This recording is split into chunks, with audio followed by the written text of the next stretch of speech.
레위기 12장입니다. 12장 1절부터 마지막 절까지. 오늘 말씀은 비교적 짧은, 비교적이 아니라 아주 짧은 그런 말씀이죠. 제목은 여인의 출산 부정과 정결입니다.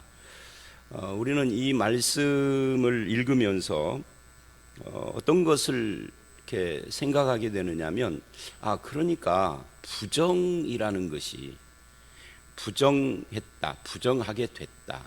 그래서 정결하게 돼야 된다. 여러 번 말을 했습니다만 레위기에서 정결, 거룩, 부정 이렇게 말할 때 이 정결이라는 것이 정상적인 것, 하나님이 창조하신 창조의 법칙과 원리에 맞는 정상적인 것인데, 거룩은 드려진 것이다. 헌신, 하나님께 구별된 것이다. 부정이 뭐냐 할 때 우리가 이 부분에서 오해할 수 있어요. 부정이라는 것이 죄를 말하는 건가?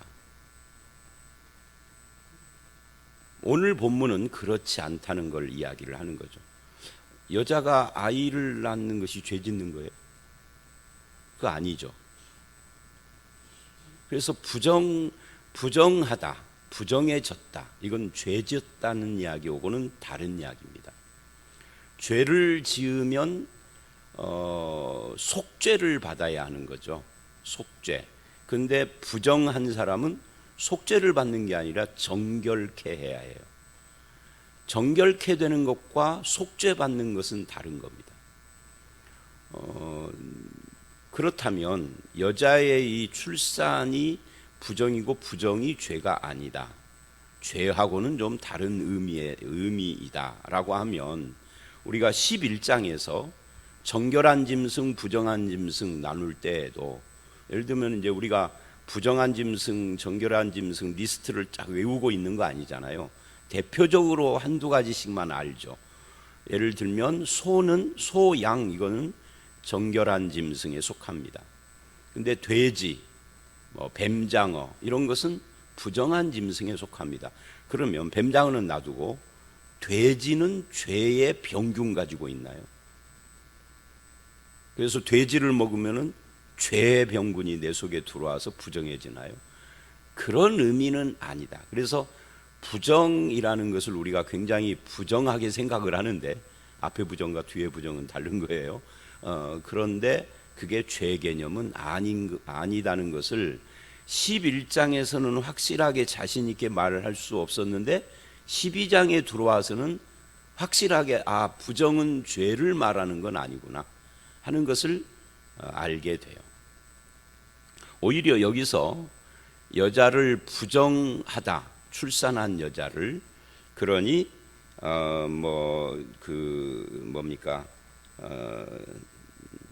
정결케 되기 전까지는 성소에 들어올 수도 없고 갈 수도 없고 하나님께 뭐를 할 수도 없고 이런 이야기를 해요. 성물을 만지지도 말고 성소에 들어갈 수도 없고. 근데 이걸 그냥 쓱 읽지 말고 좀 생각해 보면, 이게 출산한 여자에게 상당히 도움이 되겠구나. 너는 부정하다, 그러니 이제 현대식으로 이야기를 하면 너는 부정하다, 그러니 이번에 우리 여전도회가 우리 교회 대청소를 봄맞이하기로 했는데, 넌 출산했으니까 너는 오지 말아라, 너는 부정하니까. 만약에 이렇게 한다고 합시다. 그러면 그 출산해서 교회에 오지 말아라, 청소하는 데 오지 말아라 라고 한 그것이 그 여자에게 도움이 될까요? 반대로 부담이 될까요? 도움이 되죠. 지금은 당연히 의학이 발달을 해서 출산한 여자는 출산 휴가도 주고 이렇게 하지만, 생각을 해보세요. 3500년 전에 이 말씀을 쓸 때 무슨 인권 개념이 있어요? 아니면은 의학적으로 출산한 여자에 대한 그런 어떤 배려가 있어요? 뭐가 있어요? 아무것도 없거든요. 그래서 이제 저희 시대는 그러진 않은데, 저의 바로 위 부모님 세대의 말을 들어보면 전설 따라 삼천리 같은 무용담들이 굉장히 많죠. 어떤 무용담이죠? 어떤 분은 이렇게 말을 하더라고요. 아기를 낳았는데 그 다음 날 밤매로 갔다. 또 이런 말도 하죠. 아기를 배었는데 임신을 했는데 밤매로 갔다. 옛날에는 뭐 임신하고 출산 날짜 정확하게 체크가 안 되던 시절이니까 밤매다가 아기를 낳은 거예요. 출산을 한 거예요. 그 밖에서. 요즘 같으면 말도 안 되는 이야기죠. 그게 무용담이야. 말하자면 나 때는 그랬다라고 하는. 그게 바로 우리 부모님 세대까지 그랬단 말이죠. 우리 부모님 세대 오고 우리하고 저하고, 이제 여러분은 조금 더 개인마다 다르지만 저하고 뭐 불과 세대 차이가 몇 년 차이입니까? 20년 30년 차이. 그러니까 30년, 제가 이제 나이가 있으니까 제 나이에서 쭉 줄여서 20대나 30대라고 치고, 그때로부터 20년 30년 전까지도 그랬다 하는 이야기니까, 뭐 60년대 50년대 60년대까지 어쩌면 70년대까지도 지역에 따라서는 그렇게 살았어요. 그런데 지금부터 3500년의 이 말씀은 놀라운 거죠. 엄청난 것인 거죠. 이게 막 거의 뭐 혁명적인 말씀. 사실은 이 말씀만 그러는 것이 아니라 레위기에 나오는 많은 말씀들이나 또는 출애굽기의 율법에서 말하는 많은 말씀들이 그 당시의 입장에서 생각하면 혁명적인, 어떤 말씀은 메가톤급 그런 말씀들도 많아요. 종에 대한 말씀 같은 것이 더 그러죠. 자, 다시 본문으로 와서, 그래서 이제 그런 의미다, 이 부정. 그러니까 여기 이제 여자분들이 많으시니까 뭐 여자가 아기를 출산했는데 부정하다고? 뭐야 이게 성경이? 이거 뭐 지독한 남녀 차별이구만. 이렇게 보는 것은 성경 거꾸로 보는 거라고. 그래서 이제 하나하나 뜯어보면 1절로 5절이 이제 그 출산 후의 부정 이야기잖아요. 근데 이렇게 돼 있어요. 만약에 여인이 임신하여 남자를 낳으면, 즉 아들을 낳으면, 남자를 낳으면 하니까 조금 읽기가 그래요. 아들을 낳으면 그 말입니다. 그러면 뭐라고 하느냐면 1회, 즉 7일 동안 부정하고 곧 월경할 때와 같이 부정할 것이요. 그러니까 부정한 동안에는 아무것도 하지 않는 겁니다. 할 수 없는 거죠. 못하게 하니까. 요즘은 월경 기간이라고 아무것도 못하게 하나요? 아니면 그거하고 상관없이 회사 나가나요? 상관없이 회사 나갈 거요. 어떻게 보면 그런 하나의 측면만 보면, 전체적으로 보면은 현대가 더 발달했지만 그 하나의 측면만 놓고 보면은 3500년 전이 여자에게는 훨씬 유리해. 월경만 해도 7일 동안은 아무것도 안 하는. 그리고 이제 8일째는 아이의 포피를 베고, 이건 이제 할례 이야기하는 겁니다. 할례를 한다는 것은 언약 백성으로 하나님께 아이를 바친다, 그런 말이에요. 이 아이가 하나님의 선물이고 하나님의 것입니다. 뭐 그런 이야기고, 여기서는 핵심이 아니죠. 그리고 이래요. 4절에 아직도 33일을 지내야 사녀리 깨끗하리니. 33일 플러스 8을 하면 어떻게 되죠? 41일이죠. 그러니까 아마 이 41일을 부정하다라고 하니까 41일 동안은 아무것도 안 하는 겁니다. 편히 쉬는 거죠. 그러니까 우리 같으면은 거의 41일이니까 한 달 열흘, 거의 한 달 보름을 그냥 쉬는 거예요, 편히. 그러면 이건 이 여자에게 굉장히 배려를 하고 도움을 주는 거예요. 쉬어라 하는 거예요. 쉬어라. 아무것도 하지 말고. 뭐 하나님께 뭐 드리고 이런 것도 하지 말으라는 거예요. 이제 우리 교회도 본인들이 그렇게 안 해서 그렇지, 아이 낳으면은, 아이 낳는데 얼마 있다가 애기 데리고 와서 기도해 달라고 예배 참석하는 경우들이 있어요. 아이고 왜 빨리 이렇게 나와서. 좀 더 있다가 왜 아이는, 지금은 코로나니까 교인들이 많이 안 나와서 그렇죠. 코로나 이전에는 뭐 여기 안에 몇백 명이 우글우글 하는데 그 감염 위험 있잖아요. 근데 그렇게 말을 할 때도 산모를 위해서가 아니라 아이를 위해서 그러는. 근데 여기서는 오로지 산모를 위해서야. 그러니까 오늘날보다도 훨씬 더 그런 쪽에 산모를 배려하고 있는 거예요. 그런데 아까 말한 우리 선배들의 그 무용담 중에 그런 것이 있어요. 딸을 낳았는데 둘째를 또 딸을 낳아서 시어머니가 얼마나 눈치를 주는지 출산하고 그 다음날 일하러 갔다 이거예요. 딸을 낳으니까. 아들을 낳으면 완전히 그냥 뭐 대우가 극진한데 딸을 낳으니까. 근데 이 말씀을 보면 그 다음에 이래요. 5절, 여자를 낳으면, 이건 딸을 낳았다 그 말이. 딸을 낳으면 두 일해 동안 부정하리니. 두 일해는 뭐예요? 2주, 그러니까 14일이죠 14일 동안 아무것도 안 할 뿐만 아니라 사녀리 깨끗하게 될 때까지 66일을 지내야 한다. 그러면 14 더하기 66 하면 며칠이죠? 80일? 앞에는 41이라고 하는데 그냥 40일이라고 하고 40 그리고 딸을 낳으면 80일 동안 아무것도 안 해요. 와, 이게 거꾸로야 우리하고. 우리는 딸 낳았다고 그 다음날 나와서 일을 시키는 시어머니가 있던 시대가 있었는데 얼마 전까지. 성경은 3,500년 전에 딸 낳았으면 배로 쉬어라 그래요. 이유도 말 안 해. 왜 그랬는지 이유는 말 안 해요. 뭐 이유는 짐작하든지 뭐 알아서 갖다 붙이든지 간에 그렇다 그 말이에요. 그러면 여자가 애를 낳으면 부정하다 이 말은 좋은 거예요, 나쁜 거예요? 부정하다가 좋은 거예요, 여자 입장에서는. 그러니까 부정이 죄가 아니다 그 말이에요. 오히려 부정하다 하고 굉장히 배려를 해주는 거예요. 당시의 여자는 약자이니까. 그 왜 딸하고 아들하고 이렇게 차이를 둘까요? 몰라요. 이 본문이 전혀 설명을 안 해요. 다만 이렇게는 우리가 말할 수 있죠. 인간을 창조하신 하나님이, 생명을 창조하신 하나님이 딸을 낳았을 때와 아들을 낳았을 때 여자 몸 상태가 다르다는 걸 아는 거예요.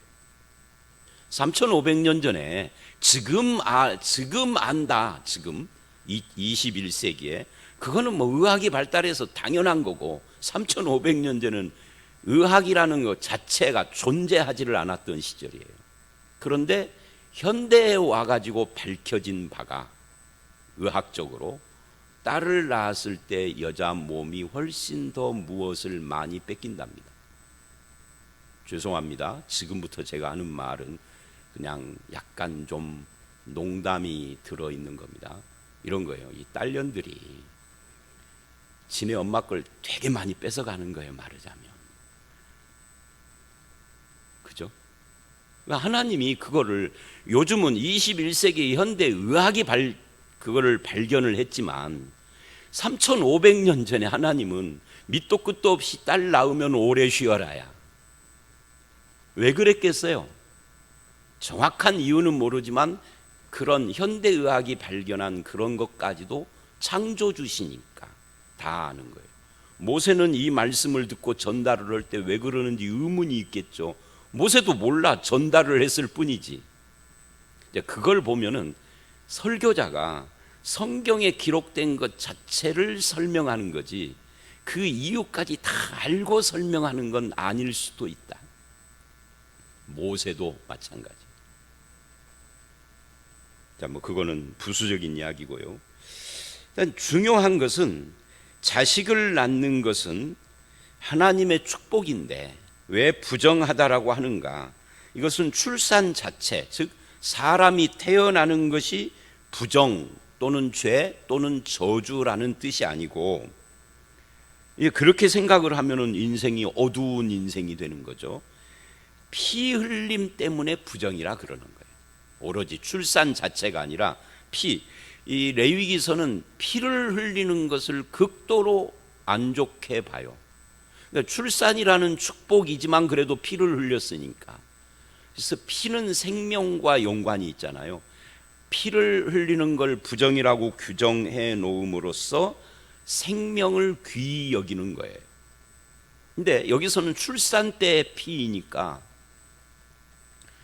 그렇게까지 할 필요는 없는데, 피 흘림을 강조하고 부정하다 함으로써 여자에게는 쉼을 주고, 아무리 좋은 일이라도 피는 생명과 관계된다라는 걸 강조함으로써 생명을 존중히 여기고자 하는 하나님의 뜻이 여기에 배어 있다는 거죠. 출산도 축복이고 생명을 존중히 여김도 있고, 그리고 그 일에 관련된 여자에게 쉼도 주고, 그것도 충분히, 특히 딸을 낳았을 때는 배로.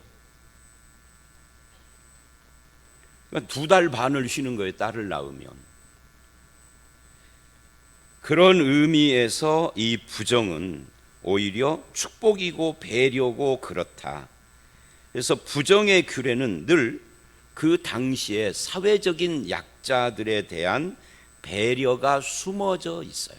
특히 여자에게. 그래서 이런 것을 우리가 볼 때 이 부정하다라는 것에 대한 인식을 달리 하는 겁니다. 레위기 15장을 가면 이 부정규례에 대한 마지막 교훈들이 거기에 펼쳐지는데, 거기에 남자가 정자를 흘리는 것에 대한 이야기를 해요. 그것도 부정하다 그래요. 남자의 정자는 생명을 만들어내는 것이잖아요. 그걸 부정하다라고 함으로써 그 문제에 대해서도 우리가 함부로 하면은 안 되는 것을 그렇게 가르쳐 주는 거죠. 그래서 피 흘림 외의 모든 출산 행위, 성이라든지 이런 것들, 그리고 생명의 탄생은 하나님의 축복이고 하나님의 배려다 하는 것을 보여주고 있는 겁니다.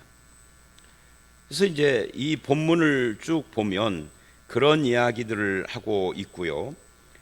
시편 127편 3절을 보면 자식은 여호와의 주신 기업이요 태의 열매는 상급이다, 이렇게 말을 함으로써 출산이 얼마나 큰 축복인가 하는 것을 말씀을 합니다. 또 시편 128편 3절을 보면 자식은 어린 감람나무다라고도 말을 해요. 그러니까 사람이 세상에 태어난 것이 축복이고 기쁨인 거죠. 그런 의미에서 우리는 이 태어난 갓난 아기만 놓고 그럴 것이 아니라 갓난 아기가 자라면 중학생이 되고 그 아이가 자라면 어른이 되는 거잖아요. 그러니 모든 태어난 인생을 하나님의 축복으로 바라봐야 해요. 특히 자기 자신에 대해서. 그래서 내 생명을 함부로 하면 안 돼요. 피 흘리면 안 된다는 거죠. 그런 의미에서 우리가 건강해야 하는 거죠. 자살을 하면 안 되는 건 당연한 것이고, 사람이 태어났을 때 이게 얼마나 큰 축복이고 기쁨인지를 보여주는 사건들이 성경에 여럿 나오는데, 대표적으로 구약에서는 이삭이 태어나는 거죠. 그래서 이삭이 태어날 때 하나님이 이름을 미리 지어주어요. 뭐라고 지어주죠? 이삭이라고. 근데 우리나라 말로 발음하기 쉽게 이삭 그러지만 이게 히브리어는 이츠하크예요. 이름이 이츠하크인데 우리나라 말로 이삭 이렇게 번역을 한 거죠. 근데 이게 뭐예요? 웃음, 기쁨입니다. 그러니까 사람이 태어났는데 기쁘다는 거죠. 웃음꽃이 피었다. 이게 생명이 축복인 거예요. 세례 요한이 태어날 때도 누가복음을 보면 이렇게 말을 해요. 너도 기쁘고 사람들도 기쁠 것이다 라고 천사를 통해서 하나님이 부친에게 말을 해요. 이 아이가 태어남으로 너도 기쁘고 사람들도 기쁘고, 나만 기쁜 것이 아닌 거죠. 그런데 세례 요한은 모든 사람에게 기쁨으로 태어났는데 30대에 목 베어 죽임을 당해요. 헤롯에게. 그러니까 인생은 30대에 단명을 했던 90대까지 장수를 했던 그거하고 상관없이 생명 자체, 인생 자체가 복되고 하나님께 기쁨이고 그렇다는 것을 우리는 알 수가 있습니다. 생명의 기쁨인 거죠. 아무리 못난 사람이라도, 아무리 가난해도, 아무리 단명했어도 삶은 축복이다 하는 것을 보여주는 겁니다. 그래서 이제 이 부정을 정상으로, 정결로 돌려라. 그리고 그 정결하고 정상이 된 사람들에게 네 삶을 하나님께 드려라 하고 거룩을 요구하는 거죠.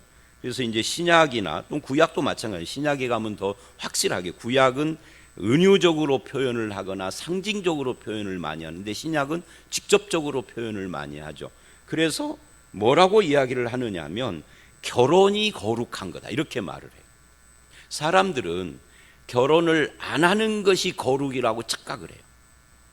세상이 말하는 거룩과 성경이 말하는 거룩은 다릅니다. 결혼을 강제적으로 법적으로 하지 못하도록, 규칙으로 하지 못하도록 만드는 것은 귀신의 가르침이다 그래요. 결혼은 축복이다 그래요. 왜? 이 결혼을 통해서 생명이 탄생하기 때문에 그러는 거죠.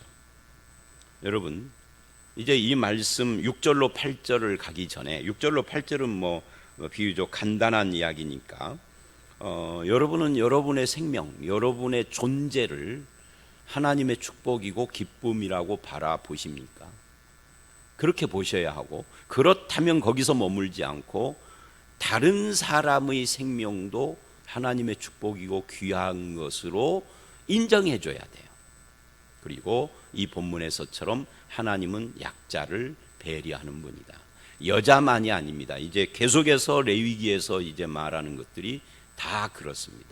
그래서 여자를 비롯한 약자들을 하나님은 배려하신다.